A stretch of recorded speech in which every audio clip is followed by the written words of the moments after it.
Pag-uusapan po natin ay regarding dito sa nangyayari sa ating bansa. Ito ay tungkol sa politika. Politika, ngayon yung mga kontraktor na nadadawit ngayon sa mga korupsyon sa ating bansa na galing po sa mga tax natin na kinukuha, ay dapat po ay tayo ay makialam, magmasid at magsalita upang malaman po natin ang ating karapatan na hindi pwedeng abusuhin ninuman ng mga taong nasa politika. Ngayon pong, ang iba po sa atin sa aking obserbasyon ay wala pong pakialam sa nangyayaring nakawan. Wala tayong ano dyan, nalinamdan.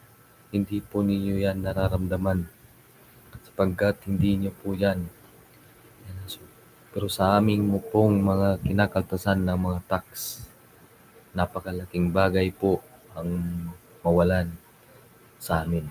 Lalong-lalo na po sa tulad ko na mahirap lang, nagpapakahirap maghanap buhay upang magkaroon ng sariling sahod. Nagtataka lang ako na napakatalino ng mga Pilipino. Pero sa panahon po ng korupsyon ay bingi at tahimik po tayong lahat. Ngayon po, mga kaibigan, dati po akong project in charge ng construction. Humawak ako ng flood control sa Santa Fe, Leyte, sa port ng Tacloban, sa airport ng Tacloban na under Romaldez. Yan po ay nakita ko po at alam ko po yung nangyayaring mga kabulastugan dyan sa flood control na yan. Tama po yung mga komento ng ating mga kaibigan na wala nga talagang bakal yan. Ngayon po kailangan po natin mag-isip ng mga kaparaanan paano tayo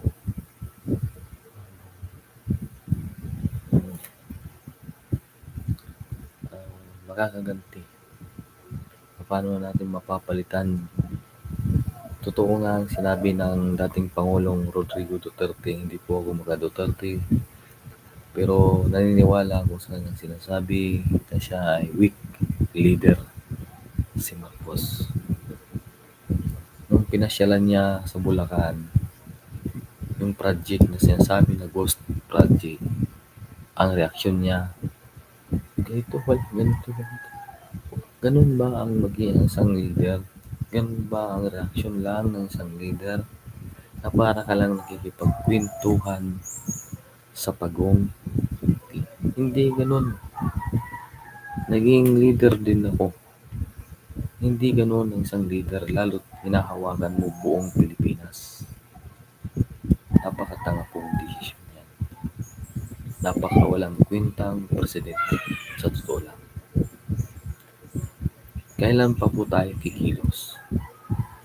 May ebidensya na, malakas na ang ebidensya. Nandyan na yung mga pahayag ng mga kontraktor, mga pahayag, pinatakas niyo pa. Si Congressman Saldico, Sunwest Construction Corporation. Nung nag-apply po ako dyan bilang sa project in charge, ang offer po nila sa akin ay 30,000. Hindi makatarungan para sa isang nag-aaral ka para lang magkaroon ng magandang pwesto sa mga company tulad ng Sunwest Corporation. Bakit ako nag-apply dyan? Dahil napakarami pong project niya na hawak sa gobyerno. Ngayon ko pagtanto, napakawalang kwentang mga yan. Lalo na yung Nung dating nasa Maynila ako, pumunta din ako ng St. Gerard Construction. Nag-apply po din ako dyan. Napakahigpit din po dyan. Di daw nila kailangan na ng ganito, ganyan. Ang mahirap pa sa mga ganyan, walang pagmamalasakit yan sa tao. Ang iniisip lang nila yung mabubulsa nila, yung mapupunta sa kanila. Yun lang. Wala nang iba. Ngayon po, masakit man tanggapin. Galing po ako ng flood control ng Santa Fe. Nakita ko rin, nag-sheet pile po kami. Pero hindi po yun naibabaon. Ang required po ng DPWH is wala po. Actually, para sa akin, walang kasalanan ang dyan, DPWH. Totoo nga yung sinasabi ni Ma'am Karen Davila. Hindi mangangahasang sang kontraktor na gawin yung mali kung hindi pinag-uutos na galing sa itaas, na galing sa dahil kinumin ko na yan. Sinabi ko na, dahil may subcon po kaming hawak doon, sabi ko, bakit hindi nyo na ibabaon kasi ang record doon is 23 feet ang sheet pile na pwede nating ibahon para sa na flood control. Pero ang naibabaon lang po yan, mga kaibigan, ay minsan umaabot lang ng 12 feet. Hindi po siya, pinuputol na po yan. Hindi na po na babaon. Bakit? Dahil pag sinabi ng okay na yan.